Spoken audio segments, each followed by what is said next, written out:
Good day, everyone. I'm Professor Agnes Montalvo, and I'm going to discuss about developmental psychology. Here are the contents of this discussion. One, we're going to talk about growth and decline. Second, the objectives of developmental psychology. Third, meaning of developmental changes. And last, the goal of developmental changes. What is developmental psychology? This is the branch of psychology that studies individual changes and inter-individual changes within these intra-individual changes. So if we're talking about individual changes, so itong bata na to, itong girl, she was once a baby. And then if we're talking about inter-individual changes, this girl has changes which could be similar or different from this girl. And inter-individual, within the person. Now, these are differences that are observed within the same person when they are assessed at different times or in different situations. So you assess this girl ng baby siya hanggang sa ngayon. So that's intra-individual. And if we talk about inter-individual differences, these are differences that are observed between people. Okay, the differences sa kanya at saka dito sa girl. Developmental psychology is also defined as the scientific study of the human mind, behavior, and emotions. So that is the basic definition of psychology. And dinagdagan lang natin ng developmental. So we also add and how they change over time. Itong mind, behavior, and emotions nila. Let's talk about growth and decline. Some developmental psychologists study developmental change covering the lifespan from conception to death. Diba? From bata, conception hanggang sa mamatay. Others cover only a segment of the lifespan.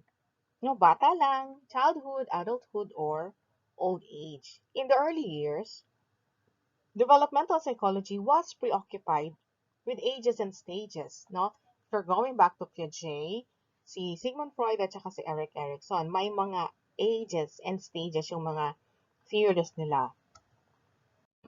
There are two major reasons for the uneven emphasis on developmental psychology. First, the study of a particular period in the development pattern has been greatly influenced by the desire to solve practical problems or problems associated with that period.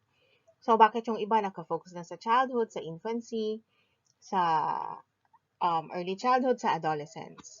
No, because during that time when they were developing their theories, there is a associated problem with that period. For example, yung sa mga adolescents or sa mga bata during the 1900s or 1800s, yung mga bata, they were treated as adults. They were wearing adult clothes. They were working. Nagtatrabaho sila sa factory. They were treated not as a child but as an adult. So, when that problem arises, no, biglang napag-aralan nila na, ay, ito palang kailangan pala itong mga adolescents or itong mga bata, iba ang trato natin. Hindi parang adult. Okay, and then second, it is harder to study people at some stages of life than others. Getting middle age and elderly subjects is far more difficult than getting preschool or school-age children or even adolescents. It's hard to study adults kasi kailangan pang um, magpapaalam ka sa kanila. Right now, we have informed consent. Pagka naman sa mga bata, kailangan din ng informed consent ng mga magulang. But then, during that time, no, when they were developing these theories, mas madaling kumuha ng mga data sa mga bata, school-age children, or even adolescents kasi, for example, pag yung mga bata, bibigyan mo lang sila ng candy, ng chocolate, susuhulan mo lang sila, you can get the data. Pero pagdating dun sa mga adult or mga elderly, example sa elderly, medyo may mga sakit na sila, may nararamdaman na sila, so you cannot get a lot of data from them. And then yung mga adult, busy na, wala na silang panahon like answering your survey, tapos duda na sila kung anong gagawin mo dun sa result ng iyong study. Here are the objectives of developmental psychologists. Number one, to find out what are the common and characteristic age changes in appearance, in behavior, in interest, and in goals from one developmental period to another. So try to think of the developmental period, no? Yung mga baby, early childhood, middle childhood, adolescence, early adulthood. Iba-iba ang appearance niyan, ang behavior, ang interest, at saka ang mga goals. Kapag ka baby, gusto nila dede lang. Kapag ka mga bata, gusto nila naglalaro lang. Pagka mga teenager, gusto nila, they want to socialize, they want to have friends. Pagdating ng early adulthood, they want to have money, they work. Hanggang sa mag-retire na sila, pagka-retire na, gusto nila, nagpapahinga na. Number two, to find out when these changes occur. When, especially sa mga fetus, no, or developing baby, no, inside the womb. What are these changes? Example, pagdating ng 22 days, we know that the heart starts to beat on its own. No, kailan ba yung changes ng puberty? Kailan ba ang mostly, no, these are mga nakikita natin na changes yung sa physical appearance. How about change in behavior, in interest, in goals? Diba? Kailan ba nag-start yung mga adolescents? Kailan ba nagkakaroon ng change in behavior yung mga bata? So those are the objectives of developmental psychologists. Next, number three, to find out what causes them. Itong mga changes na nangyayari. What causes a change in behavior? Diba? What causes changes in behavior? Most especially pagdating sa appearance.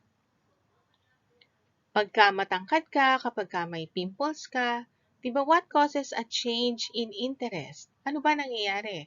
From baby playing alone na gusto na niya meron na siyang mga kalaro. Or suddenly, yung mga batang babae, ang gusto kalaro lang babae. But then it changes. Gusto rin nila na ang ka-play nila ay mga lalaki. Next, to find out how it influence behavior. So itong mga changes na to, how can it influence behavior? Pagka sa adolescence, kapag ka nagkaroon ka ng pimple, it can influence your behavior. Or kapag ka ikaw ay maliit, kulang ka sa height, or sobra ka sa height, it can also influence your behavior. Or if your appearance is attractive, it can influence your behavior. Number five, to find out whether they can or cannot be predicted. Can we predict yung mga baby? What age do they talk? Do they walk? Meron tayong mga age range na mag-a-appear yung mga ganyang klase na behavior. But then we cannot predict, no, kung kailan tayo mamamatay. That's something that we cannot know. But then, pwede naman natin malaman kung yung babae na buntis ay malapit ng manganak. At meron na nga tayong procedure na cesarean, no, na you can also choose the day you want to be born. Yung nanay, yung anak niya. And then lastly, to find out whether these changes are individual or universal. Is it experienced by many or not? Lahat ba ng bata sabay-sabay natututong magbasa, magsalita, maglakad? Yung mga bata ba sa Afghanistan right now? No? Nagbabasa na ba sila at age 5 or 6? Or may delay? Diba? Are these changes individual or universal? So these are the objectives of developmental psychologists. Let's talk about process in development. We have two terms, growth and atrophy. Both begin at conception and end at death. In the early years, growth predominates, even though atrophic changes occur as early as embryonic life. So, it can also happen that during the embryonic life, embryo pa lang, nag-grow siya, no, nagmumultiply yung cell, but it can also be Pwede rin siyang mawala o yung atrophy. So, pag sinabi natin growth, naman was growth, no? Lumalaki, um, nag-i-increase, no? And then atrophy, ito yung pagkasa matanda na, no? Pabawas na, humihina na yung mga muscle. So, if we're going to look at this picture, no? Sa mga bata, yung ngipin, nawawala ang ngipin, but they grow back. Pero pagdating sa matanda na, hindi na, pagka nawala na yung permanent teeth, wala na, magpupustiso na. Okay? In the latter part of life, atrophy predominates. So, pag matanda na, mas marami yung atrophy. Pagka bata, mas marami yung growth. Though growth does not stop. Example, hair continues to grow and cells continue to be replaced. Kung dito sa growth, merong growth, pero meron ding atrophy. Mas marami sa mga bata ang growth. Pagdating naman sa matanda, mas malamang ang atrophy, pero meron pa rin growth. The human being is never static, diba? The only permanent thing in the world, no, is change. From conception to death, change is constantly taking place in physical and psychological capacities. No, we change physically and we change psychologically. Often, the pattern of change resembles a bell-shaped curve, rising abruptly at the start and then flattening out during the middle years, only to decline slowly or abruptly in old age.